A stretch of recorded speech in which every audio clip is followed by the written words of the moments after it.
ایک بہت اہم بات آپ سے کرنی ہے. سینٹ میں بل پاس ہوا ہے.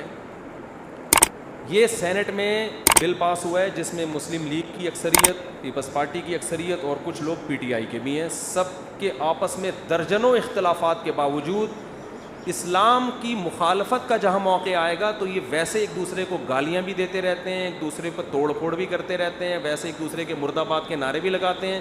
لیکن جہاں اسلام مخالف بات آئے گی یہ سب آپس میں کیا ہو جاتے ہیں, چپ اور متفق. الا ماشاء اللہ چند لوگ تو ہر جگہ ہی اچھے ہوتے ہیں. تو اس بل کے خلاف جماعت اسلامی کے جو سینیٹر ہیں انہوں نے آواز اٹھائی ہے. مشتاق احمد صاحب نے, سب سے پہلے تو ان کو سیلوٹ کرنا چاہیے, اپریشیٹ کرنا چاہیے. وہ اگرچہ بل پاس ہو گیا لیکن اس اکیلے مرد نے آواز اٹھائی ہے کہ یہ ہمارے خاندانی نظام کو تباہ و برباد. اور پھر ان کے توجہ دلانے سے جے یو آئی کے بھی کچھ علماء ہیں جنہوں نے آواز اٹھائی. لیکن یہ جو ہمارا لبرل طبقہ ہے یہ سارا اس بل کے حق میں ہے اپنے درجنوں اختلافات کے باوجود. اس کا نقصان کیا ہو گیا کہ گھر کا جو سربراہ ہے نا وہ سربراہ کے بجائے خانسامہ بن جائے گا تھوڑے دنوں میں. اس کا کام ہے انڈے, پیاز, آلو, ٹماٹر, گیس, بجلی کے بل, بچوں کے اسکول کی فیسیں, بیوی کا نان نفقہ, یہ ساری چیزیں اٹھائے گا. مگر کسی سے کچھ نہ ڈانٹ سکتا ہے, نہ مار سکتا ہے, نہ ان کی پرائیویسی میں بیٹی کسی سے بات کر رہی ہے تو اس سے پوچھ نہیں سکتا کہ آپ کس سے بات کر رہے ہیں. وہ بوائے فرینڈ کے ساتھ گھر میں آتی ہے, باپ کو تھپڑ مارنے کی بھی اجازت. یہ نتیجہ یہی نکلے گا اس کا. تو دیکھو یہ لوگ جنہوں نے بل پاس کیا ہے ان بیچاروں کو نہ اپنے باپ کا پتہ نہ اپنی ماں کا پتہ. یہ بل سے لگ رہا ہے ان کا باپ کہاں کس روڈ پہ پڑا ہوا ہے, ان کی ماں کس روڈ پہ پڑی ہوئی. ان کے ہاں باپ بیٹی میں ریلیشن نہیں ہوتا, میاں بیوی میں ریلیشن نہیں ہوتا. ان کی بیگم اگر کسی سے تعلق قائم کر لے تو براڈ مائنڈڈ لوگ ہیں, کوئی بات نہیں, ایکچولی ہر آدمی کی اپنی لائف ہوتی ہے, آپ ادھر ہم ادھر. لیکن جو غیرت مند لوگ ہیں نا, جو گدھے گھوڑوں کی طرح زندگی نہیں گزارتے, میں نے بتایا تھا نا گدھے کا باپ ہوتا ہے کوئی, گدھے کی بیٹی ہوتی ہے, گدھے کا ماموں ہوتا ہے, گدھے کی خالہ. کیوں؟ گدھے میں شادی نہیں ہوتی. تو یہ جو قانون جب چلے گا نا تو مرد اس سے شادیاں کرنا چھوڑیں گے. وہ کہیں گے بے وقوف ہیں کہ ایک بیوی کو گھر بھی لے کے دیں, گیس بجلی کا بل بھی ذمہ دار کہ ہم بریں, اس کی اولاد کا سارا خرچہ بھی ہم اٹھائیں اور وہ ہماری بات نہ مانیں. اس کا نقصان یہ ہوگا کہ جیسے یورپ میں قانون بنا طلاق کو روکنے کے لیے کہ مرد اگر بیوی کو طلاق دے گا تو آدھی جائیداد دینی پڑے گی. اس سے لوگوں نے آدھی جائیدادیں دینا نہیں شروع کر دی, لوگوں نے شادیاں کرنا چھوڑ دی کہ حرام کاری کرو, بیوی بنانے کی ٹینشن مت لو. اور جنہوں نے شادی کی انہوں نے کہا اگر پیپر پہ ڈیورس دی تو آدھی جائیداد دینی پڑے گی, پیپر پہ مت دو, ویسے چھوڑ چھاڑ کے چلے جاؤ. تو مرد تو ویسے بھی چھوڑ سکتا ہے یار, کاغذ میں رکھو بیوی ہے, لیکن ویسے کیا کرو, بیوی والے حقوق نہ دو, اس کو تعلق نہ رکھو اس سے. تو کون اس کو پولیس تھوڑی لے کر آئے گی کہ تمہاری بیوی ہے تو اب تم آؤ اس سے بیٹھ کے باتیں کرو. تو یہ خاندانی نظام کو تباہ کرنے کی ایک بہت ہی بدترین سازش ہے اور اس پہ آواز نہیں اٹھائی جا رہی جس طرح سے آواز اٹھانی چاہیے. تو جو بھی سوشل میڈیا پہ جتنا متحرک ہے اس کی ذمہ داری ہے اس قانون کے خلاف آواز اٹھائے. لوگ یہ کہتے ہیں کہ عورتوں پہ بہت تشدد ہوتا ہے, مانتا ہوں ہوتا ہے, بہت سی جگہوں پہ غلط تشدد ہوتا ہے. اسلام نے فضائل سنائے کہ عورت پہ ہاتھ اٹھانے والا اچھا نہیں ہوتا. نبی نے حجۃ الوداع کے موقع پہ خطبہ دیا, استوصوا بالنساء خیرا, آپ نے فرمایا عورتوں کے حق میں اچھا سلوک کرو, میری وصیت ہے.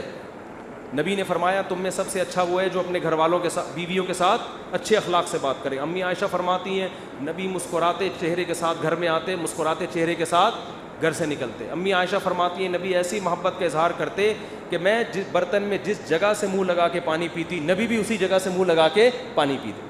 تو یہ اخلاق اسلام نے سکھائے ہیں, لیکن ساتھ ساتھ عورت کو یہ بھی باور کرائے کہ یہ تمہارا دوست ہونے کے ساتھ سربراہ بھی ہے.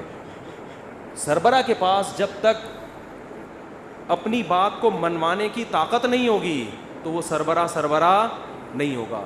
تو یاد رکھیں جیسے کوئی حکومت سربراہ کے بغیر نہیں چل سکتی, گھر بھی ایک چھوٹی سی ریاست ہوتی ہے, وہ بھی سربراہ کے بغیر نہیں چل سکتا. جس گھر میں مرد اگر سربراہ نہیں ہے تو وہ گھر نہیں ہے, وہ رہائشی ہوٹل ہے.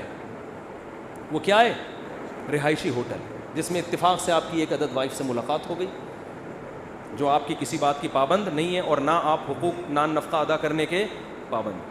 گھر کی ڈیفینیشن یہ ہے مرد پابند ہے کہ بیوی اور بچوں کی ساری زندگی کی ذمہ داری کون اٹھائے گا؟ یہ مرد اٹھائے گا. اور نبی نے فرمایا جو خود کھاؤ وہ گھر والی کو کھلاؤ, جو خود پہنو, جس اسٹینڈرڈ کا لباس آپ پہنتے ہیں آپ نے اپنی بیوی کو وہ پہنانا ہے, جس اسٹینڈرڈ کی غذا آپ کھاتے ہیں آپ نے بیوی کو وہ کھلانا ہے.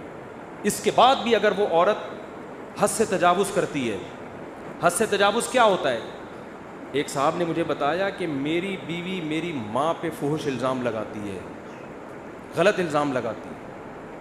تو ایسے موقع پہ مرد کو یہ اجازت ہے کہ محبت سے سمجھائے, روٹھ جائے, پھر بھی باز نہ آئے تو کیا کرے, اس پہ سختی کر سکتا ہے. کیونکہ اگر مرد کو سختی کی اجازت نہیں ہوگی تو وہ ڈیورس کی طرف جائے گا, طلاق کی طرف جائے گا, جس کا نقصان کیا ہوگا, فیملی سسٹم اور زیادہ تباہ ہوگا. لیکن اگر آپ نے یہ قانون میں مرد کا وہ ختم کر دیا, جیسے بچوں کو بھی بہت سے لوگ بے تحاشا پیٹتے ہیں, لیکن اگر آپ نے یہ سوچ کے بچے پہ باپ کو ہاتھ اٹھانے کی اجازت ہی ختم کر دی تو بچے نہیں باپ پیدا ہوگا پھر آپ کا, یہ بتا دوں میں آپ کو. پھر کون پیدا ہوں گے؟ ابھی دیکھو میرے اتنے بچے ہیں الحمدللہ, میں نے کسی پہ ہاتھ نہیں اٹھایا, ایک پہ ہاتھ اٹھایا اور اس کا بہت فائدہ ہو گیا. ایک دن چترول لگے ہیں, میرا خیال ہے 2 مہینے ہو گئے, روزانہ پابندی سے الحمدللہ اسکول جا رہا ہے, شام کو ٹیوشن جاتا ہے, صبح اسکول جاتا ہے. فائدہ ہو گیا کہ نہیں ہو گیا؟ اب آپ کو نہیں جی اجازت ہی نہیں ہے تو اور پھر کیا کہ میں بچے کو ماروں اور بچہ تھانے فون, وہی ہوگا نا, تھانے فون کرے گا اور باپ ہو گیا اندر. اس کے بعد میں نکل کے ایسے بچے کو کبھی بھی گھر میں رکھنے کے لیے تیار. سب سے پہلے میں حکومت سے بولوں گا تم پالو اس کو, ہم نے باپ پیدا نہیں کیے, ہم نے کیا پیدا کیے ہیں, اولادیں پیدا کی ہیں. اب آپ کہیں جی اس قانون کا نقصان, وہ گاؤں میں فلاں باپ نے اپنے بچے کو اتنا پیٹا, تو اس گاؤں میں اس باپ کو جا کے پکڑو, کس نے منع کیا بھائی, جو صبح شام بلا وجہ پیٹتے ہیں. تو یہ قانون انسانیت کی بھلائی کے لیے نہیں ہے, یہ گدھے گھوڑوں کا قانون ہے جن کو اپنے باپ کا نہیں, ان کی اولادیں ان کے ہاتھوں سے نکل گئی ہیں, ان کی بیٹیاں ان کے قابو میں نہیں ہیں, ان کو مزہ آ رہا ہے ایسے قانون پاس کرتے ہوئے.